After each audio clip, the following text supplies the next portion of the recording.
On CNN, Michael Jackson, The Final Days. I'm Elisa Vasilova.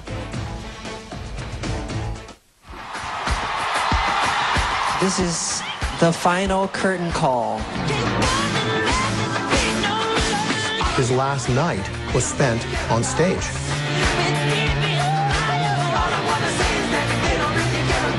And I said, all right, love you. He goes, love you more. See you tomorrow. And then tomorrow? Never came. We have a gentleman here that needs help, and he's not breathing. And right then, I knew something was terribly wrong. I said, Janet, is he dead? And she said, he's gone. Do you think there was some sort of conspiracy to kill your brother? Absolutely. How are you feeling? Great. It's possible that Michael had been using this anesthetic drug maybe 5 or 6 years ago. Elvis was huge, but Michael went around the world. He was off the planet. Tonight, a behind-the-scenes look into the final days of Michael Jackson.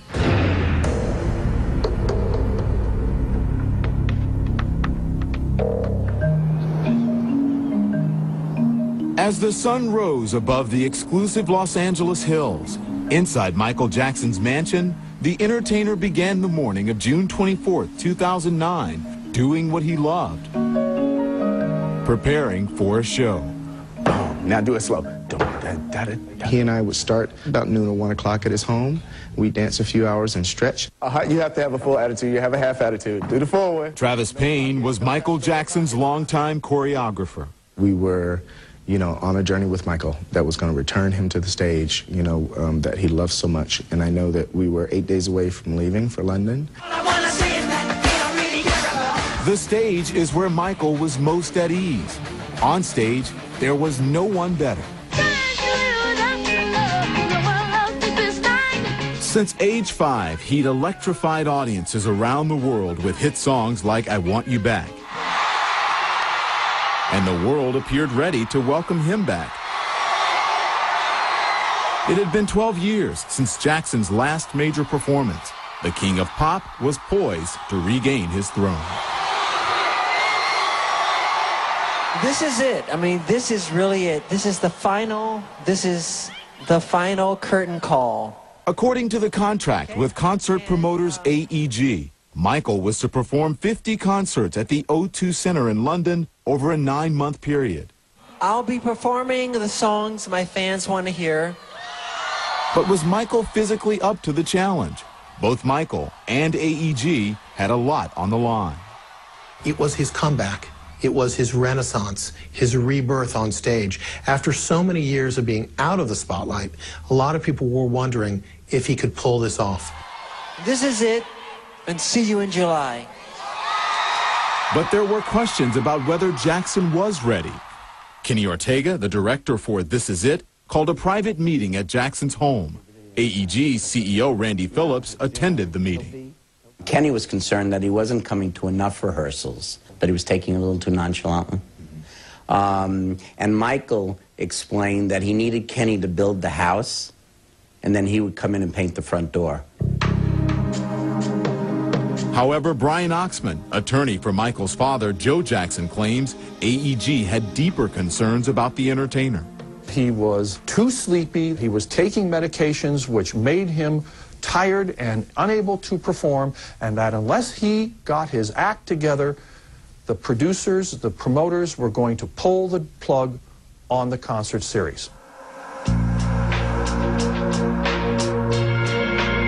On the afternoon of June 24th, Jackson arrived at the Staples Center in downtown Los Angeles. Rehearsals for This Is It often ran late into the night. On the surface, the man many say was born to perform never looked better. Was his voice getting stronger over a period of rehearsal? Absolutely. Was his dancing getting stronger? Absolutely. His body, everything? Absolutely. Michael Bearden, the musical director for This Is It, was on stage that last night. He looked back at me, after we did one number, and he looked at me as if to say, yeah, I'm Michael Jackson. I got this. He looked really good, and I teased some of the dancers when I see them, because MJ was 50 years old and they're like half his age, and he still was wearing them out. On stage, always a perfectionist. Off stage, a legend with a sense of humor. He's making big money decisions, and then he would lean over to me and just say silly stuff like, you know, who's your favorite Three Stooges? And I'll go, what, MJ? And he'd, oh, no, I don't like that. Yeah, can I have more of this on this? Oh, that's here. I like Mo. But beneath the surface, concerns from the very moment the concert tour was announced. Jackson was pushing himself to the brink. I just think, how's he going to do these shows? Record producer Rodney Jerkins. 50 dates at 50 years old? That's a lot of dates. And I was, you know, and I kept saying, I just hope he gets a physical trainer, someone to really work him out, to make sure he's healthy and prepared. Jermaine Jackson says his little brother was ready. I mean, he could have did 200 shows there. I sat down with Jermaine following band rehearsals for an upcoming tour to Gambia. I felt that he could do it because of the way the shows were spaced out, and it wasn't like every day.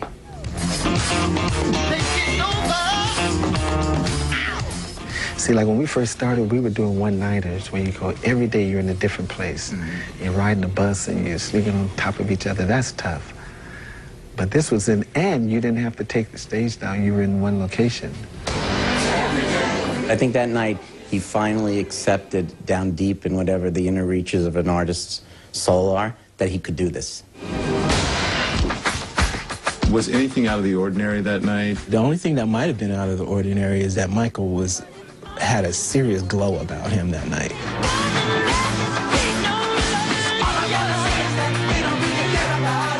You could see his confidence growing, and he could see physically he was able to do the things that he wanted to do.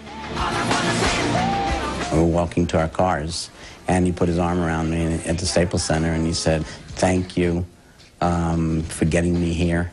Now I know I can do it and take it from here." Hold for applause, hold for applause, slow umbrella fade out. Jackson left the Staples Center around midnight and headed to his rented mansion in the posh LA neighborhood of Holmby Hills. Just 12 hours later, however, nothing would ever be the same.